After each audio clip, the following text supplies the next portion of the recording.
primeira dessas qualificações é o discernimento, usualmente tomada no sentido da distinção entre o real e o irreal, que conduz o homem a entrar na senda. É isso, mas é também muito mais, e deve ser praticado não somente no início da senda, mas a cada passo, todo dia, até o fim. Entras na senda porque aprendeste que somente nela se podem encontrar as coisas merecedoras de aquisição. Os homens que não sabem trabalham para adquirir a riqueza e o poder, porém esses bens, quando muito para uma vida somente e, portanto, irreais. Há coisas maiores do que essas, coisas reais e duradouras. Quando as tiveres visto uma vez, não mais desejarás as outras. Em todo o mundo há somente 2 tipos de pessoas: as que sabem e as que não sabem, e este conhecimento é o que importa.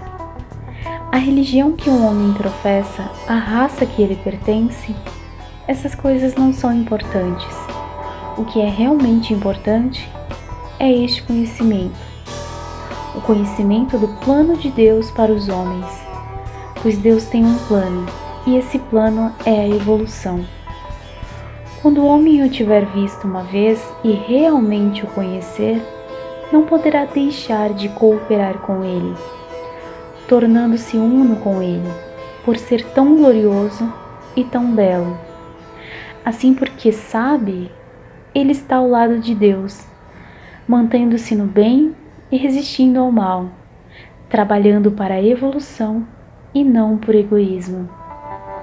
Se está ao lado de Deus, é um dos nossos, e não tem a menor importância que ele se denomine hinduísta ou budista, cristão ou maometano, se é um indiano ou um inglês, um chinês ou um russo. Aqueles que estão ao lado de Deus sabem por que aí se encontram.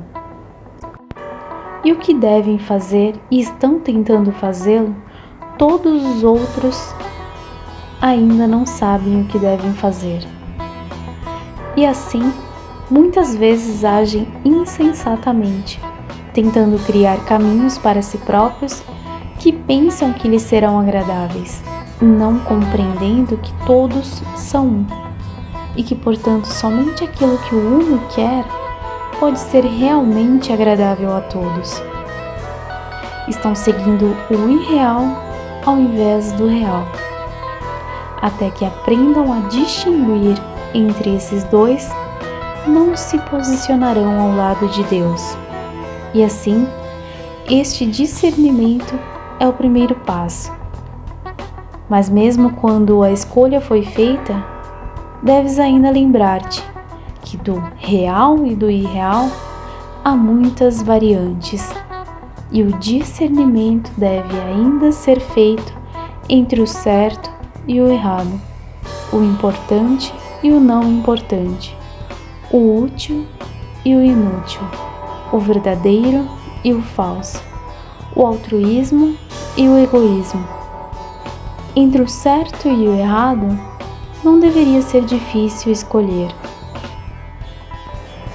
pois aqueles que desejam seguir o Mestre já decidiram a seguir o certo a todo custo. Mas o corpo e o homem são 2, e a vontade do homem não é sempre o que o corpo deseja. Quando teu corpo deseja alguma coisa, para e pensa se tu realmente desejas isso, pois tu és Deus, e tu queres somente o que Deus quer. Mas deves penetrar fundo dentro de ti mesmo para encontrar Deus dentro de ti e ouvir a sua voz, que é a tua voz. Não confundas teus corpos contigo mesmo, nem o corpo físico, nem o astral, nem o mental. Cada um deles pretende ser o ego, para obter o que deseja. Precisas, porém, conhecê-los todos e conhecer-te a ti mesmo como Senhor deles. Quando há trabalho que precisa ser feito, o corpo físico quer descansar, passear, comer e beber. E o homem que não sabe diz a si mesmo: eu quero fazer essas coisas e preciso fazê-las. Mas o homem que sabe diz: aquele que quer não sou eu, e deve esperar um pouco. Frequentemente, quando há uma oportunidade de auxiliar alguém, o corpo insinua: quanto aborrecimento me trará isso? Deixemos que outro qualquer o faça. Mas o homem que sabe replica ao seu corpo: tu não me impedirás de praticar uma boa ação. O corpo é teu animal, o cavalo sobre o qual montas. Portanto, deves tratá-lo bem e cuidar bem dele. Não deves sobrecarregá-lo de trabalho, deves alimentá-lo corretamente, só com alimentos e bebidas puros, e mantê-lo sempre minuciosamente limpo, sem o menor resquício de impureza. Pois sem um corpo perfeitamente limpo e saudável, não podes realizar a árdua tarefa de preparação, nem podes suportar o seu incessante esforço. Mas deve ser sempre tu quem comanda o corpo, e não ele quem comande a ti. O corpo astral tem seus desejos, e os tem às dúzias. Ele quer que fiques irado, que digas palavras ásperas, que sintas ciúmes, que sejas ávido por dinheiro, que invejes as posses de outras pessoas, que te entregues à depressão. Ele quer todas essas coisas e muitas mais, não porque deseje prejudicar-te, mas porque gosta de vibrações violentas e gosta de mudá-las constantemente. Mas tu não queres nenhuma dessas coisas e, portanto, deves discernir entre os teus desejos e os de teu corpo astral. Teu corpo mental deseja pensar em si mesmo orgulhosamente separado, pensar muito em si mesmo e pouco nos outros. Mesmo quando tu tiveres desviado das coisas mundanas, ainda tentará especular para si, fazer-te pensar em teu próprio progresso, em vez de pensar sobre a obra do Mestre e em auxiliar os outros. Quando tu meditares, tentará fazer-te pensar sobre as inúmeras diferentes coisas que ele deseja, em vez de pensar na única coisa que tu queres. Tu não és esta mente, mas ela é tua para que as uses. Assim, aqui novamente o discernimento é necessário. Tens de vigiar incessantemente ou falharás. Procura verificar o que vale a pena ser feito, e lembra-te que não deves julgar as coisas por sua grandeza aparente. Uma pequena coisa que seja diretamente útil à obra do Mestre vale muito mais a pena ser feita do que uma grande coisa que o mundo considere boa. Precisas distinguir não somente o útil do inútil, mas ainda o mais útil do menos útil. Alimentar os pobres é uma obra boa, nobre e útil. Porém, alimentar suas almas é ainda mais nobre e mais útil do que alimentar seus corpos. Qualquer homem rico pode alimentar o corpo, mas somente aqueles que sabem podem alimentar a alma. E um dia terás todo o conhecimento. Enquanto, porém, tu tiveres somente parte dele, toma cuidado para que essa seja a parte mais útil. Deus tanto é sabedoria como amor. E quanto mais sabedoria tiveres, mais ele poderá se manifestar por teu intermédio. Estuda então, mas estuda em primeiro lugar aquilo que mais te habilite a auxiliar os outros.